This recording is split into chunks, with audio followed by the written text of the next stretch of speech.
Olá pessoal, saudações. Hoje eu vou falar aqui sobre o tema que eu escolhi, que foi a engenharia aplicada à saúde mesmo, né? Um tema que é bem atual e é de suma importância a gente discutir, né? Então, vou trazer primeiro uma problemática referente ao período atual que nós estamos vivendo, né? Que seria a questão de toda pandemia, né? A gente pode notar que se não fosse as tecnologias atuais, como meios de comunicações, né, tanto quanto equipamentos necessários para fabricação de medicamentos, alinhado, né, com os equipamentos também, a pesquisa e com o conhecimento, o número de pessoas afetadas por essa enfermidade seria muito maior, né? A gente pode tomar como base a história, né? Analisamos a história e veremos todos os momentos em que algo semelhante aconteceu e o número de mortos foram cada vez maior, né? É claro que também depende do nível de mortalidade de que o vírus que o vírus tem, né? Mas de fato, sem as medidas que temos hoje, né, seria quase impossível a gente ter conseguido vencer aí essa situação com o número de vítimas que a gente conseguiu, né? A gente pode atribuir esse tipo de precaução, esse tipo de prevenção em relação à fabricação e o desenvolvimento da vacina, as tecnologias que foram implantadas no século que a gente vive, as tecnologias relacionadas a laboratórios e a produção de vacinas, né? A gente tem maquinários altamente avançados que provém do fruto de programação juntamente alinhada à parte mecânica e elétrica de um hardware, de uma estrutura que pode estar efetuando diversos tipos de tarefas e procedimentos, né? Como vou apresentar à frente. Tendo isso em mente, a gente tem alguns dos equipamentos básicos que são aplicados na nossa ida ao hospital mesmo, né? A gente tem aquele equipamento de medir pressão de duas formas. A gente tem o equipamento de medir pressão manual, que é aquele que tem uma bolinha, um nanômetro, né? E aquela faixa que você coloca no braço. E temos um outro equipamento que você coloca no dedo também. Todos eles são fruto de uma engenharia, né? A parte do equipamento, que é por pressão, que tem um nanômetro, é uma parte mais mecânica, né? Um funcionamento mais mecânico do dispositivo. E o dispositivo que você coloca no dedo é um dispositivo mais controlado, já é um dispositivo que já tem um circuito e tem também uma parte mecânica, então são coisas alinhadas. Ou seja, no século que a gente está, envolve a tecnologia das coisas, juntamente com o surgimento aí da indústria 4.0, a gente já está indo quase para a indústria 5.0, que é em relação aos meios de fabricação da vacina. E a gente não entra somente a da engenharia aplicada à saúde, mas também no setor de produção de fármacos, né, na produção de remédios, que já tem máquinas de blister, né? Blister é aquela cartelinha, né? Já tem máquinas de blister altamente avançadas, juntamente com máquinas de compreensão que dá aquela forma do comprimido, máquinas que fazem também que misturam o líquido da vacina, que separam, que coam, que fazem todo tipo de procedimento de forma autônoma. precisando somente do operador para auxiliar em alguns parâmetros, para poder programar esse tipo de procedimento, né, que auxilia aí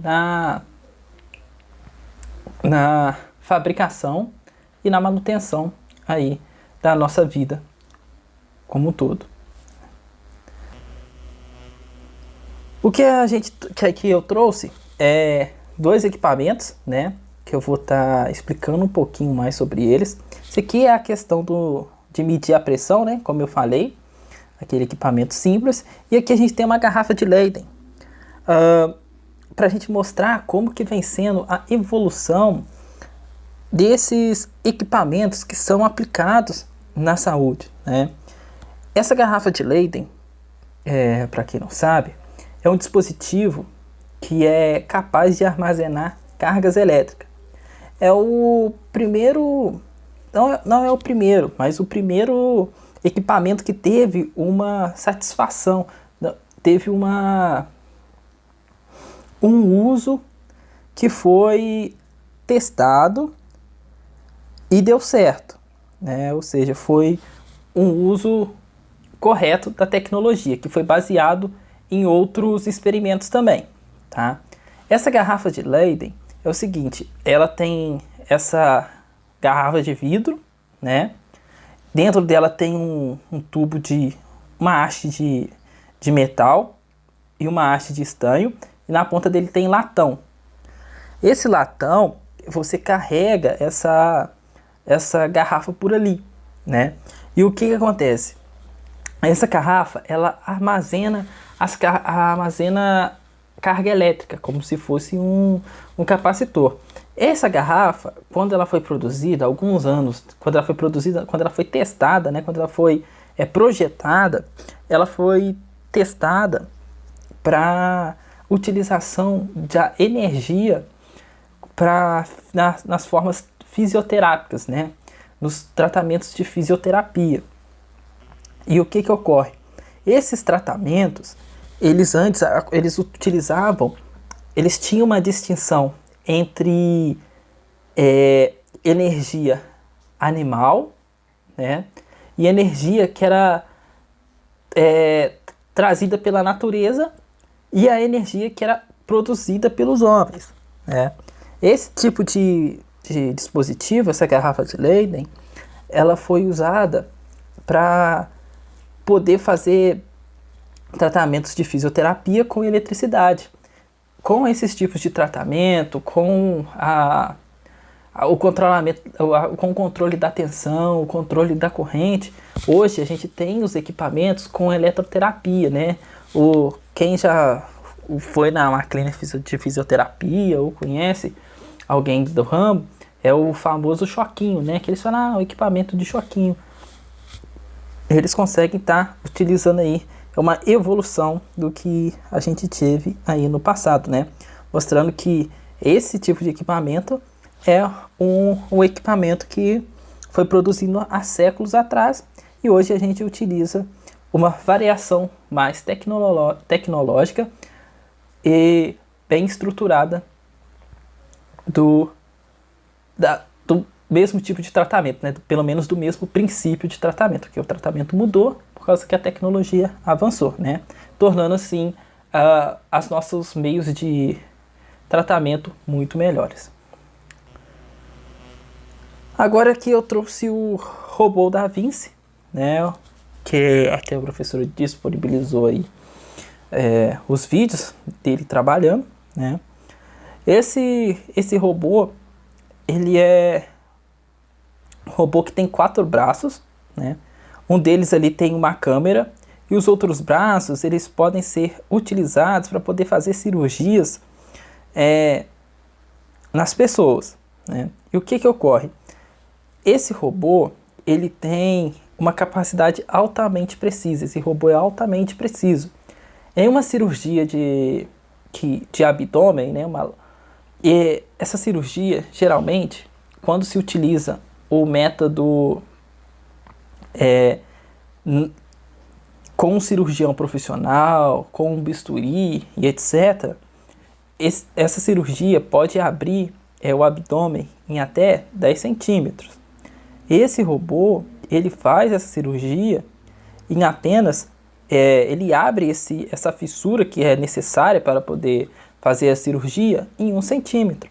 Então, esse robô, ele é seguro tanto na parte de abrir o ser humano, né, na questão de não esbarrar em outros órgãos e ter aí algum outro tipo de avaria, algum outro tipo de problema relacionado à cirurgia, e pode ser feito de forma totalmente isolada, né? Sem contato com o paciente. O doutor, o médico fica só nessa cabine aqui para poder fazer a cirurgia, e os outros funcionários, né?